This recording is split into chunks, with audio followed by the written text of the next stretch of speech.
हार्दिक पांड्या की लगातार दो हार के बाद अब पांड्या की कैप्टेंसी को लेकर उठ गए हैं एक्सपर्ट सवाल। कई सारे एक्सपर्ट्स ने सवाल उठाए हैं और कुछ ट्वीट्स जो है वो भी हमने यहां लगा दिए हैं, जिसमें माइकल वॉन का ये कहना है कि जिस तरह से रोहित शर्मा को कैप्टेंसी से हटाया गया वो क्रिकेट और स्पोर्ट्स जगत के सबसे हैरान करने वाले फैसलों में से एक है।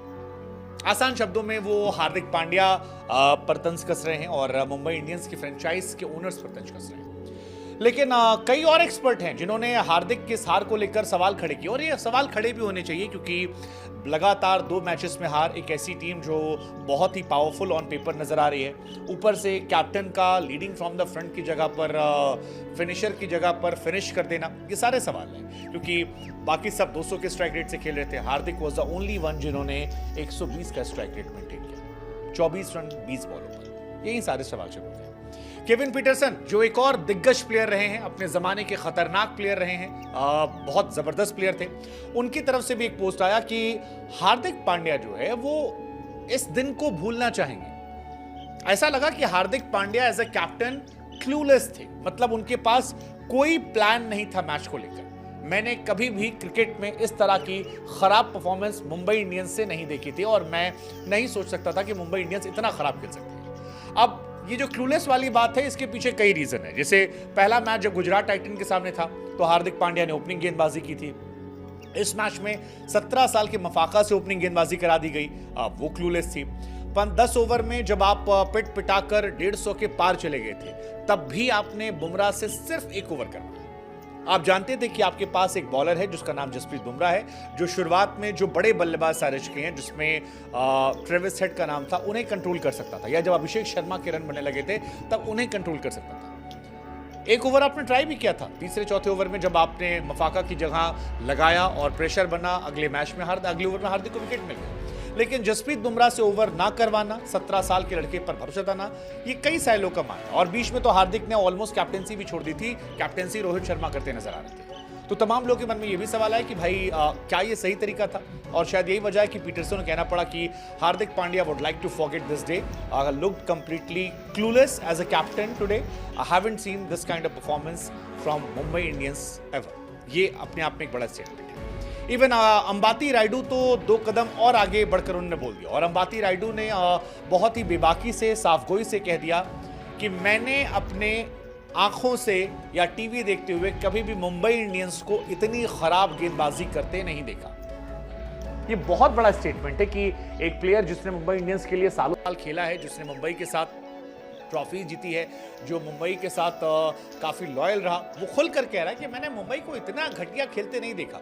ऐसा लगता है कि जो कप्तान साहब हैं वो बिना किसी प्लान के आए थे। और ये रोहित शर्मा के सपोर्टर्स नहीं है, ये केविन पीटरसन हो, माइकल वॉन हो, इरफान पठान हो, या फिर आपके अंबाती रायडू, ये अलग अलग क्रिकेटर्स हैं।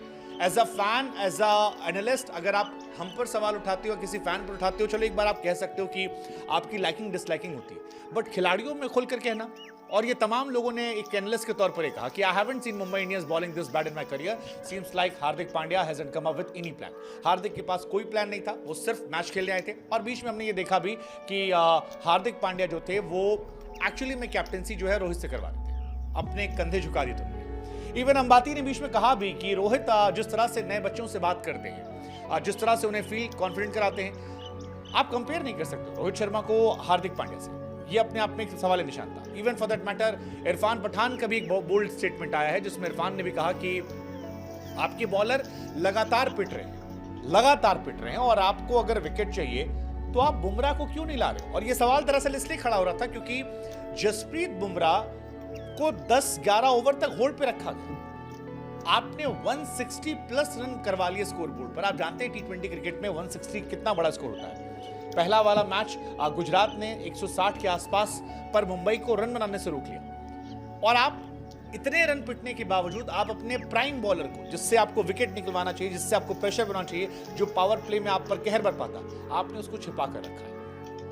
ये बात इरफान पठान को भी हजम नहीं हुई, और उन्होंने भी कहा कि your bowlers are going runs, you not bringing Bumrah, he would have taken the wicket of Head if Bumrah would have bowled earlier. उन्होंने ट्रेविस हेड का विकेट निकाल लिया होता अगर आप उन्हें जल्दी गेंदबाजी करवाते। अब ये सवाल बार बार मेरे मन में आते हैं। एक तो सवाल इधर भी है, एक सवाल और भी उठा था तमाम कमेंटेटर्स की तरफ से कि अगर आप कप्तान हैं तो आप इतना खराब स्ट्राइक रेट से नहीं खेल सकते, क्योंकि रोहित शर्मा का स्ट्राइक रेट 200 प्लस था, आपके नमन का स्ट्राइक रेट 200 प्लस था, ईशान का 200 प्लस के ऊपर स्ट्राइक रेट था, तिलक वर्मा 200 प्लस था, ट्रेविस हेड हो या शेफर्ड हो, ये सब 200 प्लस वाले थे। There was only one man जिसका स्ट्राइक रेट 120 के आसपास था, और वो खुद कप्तान हार्दिक पांड्या थे। पिछले मैच में भी हार्दिक थे। अब ये एक्सपर्ट सवाल जो उठा रहे हैं, ये सवाल आप नजरअंदाज नहीं कर सकते, और ये सवाल उठेगा कि क्या ये जो दो स्टेडियम में बू हुआ है, इसने हार्दिक पांड्या एज अ बैट्समैन कमजोर किया है? क्या हार्दिक का कॉन्फिडेंस इससे गिरा है?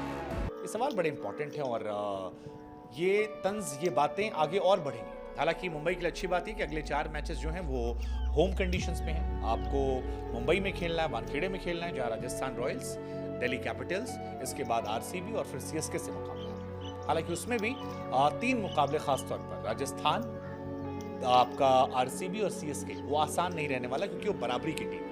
एक दिल्ली वाली टीम के सामने शायद मुंबई को ऑन पेपर एज मिलता हुआ नजर आता है, क्योंकि उनकी टीम अभी भी अपना एक फिक्स 11 खोजने में कामयाब नहीं रही है। बट T20 में कुछ भी हो सकता है। सवाल ये कि जो ये एक्सपर्ट्स कह रहे हैं, क्या ये हार्दिक को एज अ कैप्टन परेशान करने वाला, और क्या हार्दिक पूरे सीजन कैप्टन रहेंगे? क्योंकि मुंबई में 2013 में हमने कैप्टनसी बदलते हुए देखा था। आपका क्या टेक है, क्या सोचते हैं, बताइए।